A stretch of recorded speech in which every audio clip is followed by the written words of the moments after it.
Israel ও আমেরিকার সঙ্গে সাম্প্রতিক যুদ্ধের পর আরো বিধ্বংসী রূপে মাথা উঁচু করে দাঁড়াচ্ছে ইরান।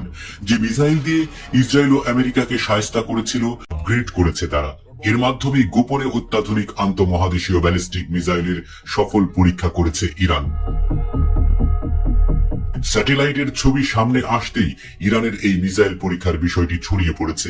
পশ্চিমা গণমাধ্যমগুলো বলছে, তেহরান থেকে 230 কিলোমিটার দূরে ইমাম খোমেনি স্পেস পোর্টে এই মিসাইলের পরীক্ষা চালিয়েছে ইরানের সামরিক বাহিনী। ইসরায়েল ও আমেরিকার সঙ্গে 12 দিনের যুদ্ধ কাটিয়ে উঠতে না উঠতেই ইরানের এই ধরনের ক্ষেপণাস্ত্র পরীক্ষার মাধ্যমে হকচকিয়ে গেছে পশ্চিমারা। বিশেষজ্ঞদের ধারণা, ইরান হয়তো একটি শক্তিশালী সলিড ফুয়েল মিসাইল বা আন্তঃমহাদেশীয় মিসাইল পরীক্ষা করেছে। এ ধরনের দূরপাল্লার মিসাইল ইউরোপ ও আমেরিকার ভূখণ্ডে আঘাত হানতে সক্ষম। এবার তাই ইরানের হামলার আয়ত্তের মধ্যে চলে আসায় নতুন ভয়ের মধ্যে পড়ে গেছে আমেরিকা। বিশ্লেষকরা বলছেন, এ ধরনের মিসাইল পরীক্ষা ইঙ্গিত দেয় যে পশ্চিমা চাপ ও নিষেধাজ্ঞা উপেক্ষা করে নিজেদের অস্ত্র কর্মসূচিকে আরো বিস্তৃত করতে চায় ইরান। অবশ্য আনুষ্ঠানিকভাবে আন্তঃমহাদেশীয় ব্যালিস্টিক মিসাইল পরীক্ষার কথা জানায়নি তেহরান। তবে ইরানের রাষ্ট্রীয় টেলিভিশনে দেওয়া সাক্ষাৎকারে এ ধরনের মিসাইল পরীক্ষার দাবি করেন ইরানের এমপি জাঙ্গেনেহ। তিনি বলেন, আমরা ইরানের ইতিহাসের সবচেয়ে উন্নত মিসাইলগুলোর মধ্যে একটি পরীক্ষা চালিয়েছি। সেই পরীক্ষা সফল হয়েছে। এই মিসাইলকে ইসরায়েল এবং তার পশ্চিমা মিত্রদের বিরুদ্ধে লড়াইয়ে ইরানের শক্তির প্রতীক হিসেবে বর্ণনা করেছেন তিনি।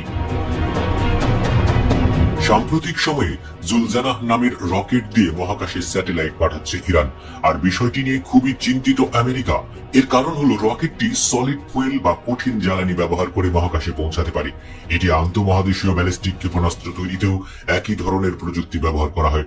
তাই আমেরিকার মতো ইরান মহাকাশ রকেট তৈরির আড়ালে আসলে এমন মিসাইল তৈরির দক্ষতা অর্জন করেছে, যা দিয়ে তারা অনেক দূরের লক্ষ্যবস্তুতে আঘাত করতে পারে। ইরান যদি সত্যি আন্তঃমহাদেশীয় মিসাইল তৈরি করতে পারে, তাহলে এর মাধ্যমে সরাসরি আমেরিকার মূল ভূখণ্ডেও আঘাত হানতে পারবে। আর এটি আমেরিকার জন্য বড় ভয়। এছাড়া আন্তঃমহাদেশীয় ব্যালিস্টিক মিসাইলের প্রধান কাজ হলো পরমাণু অস্ত্র বহন করা।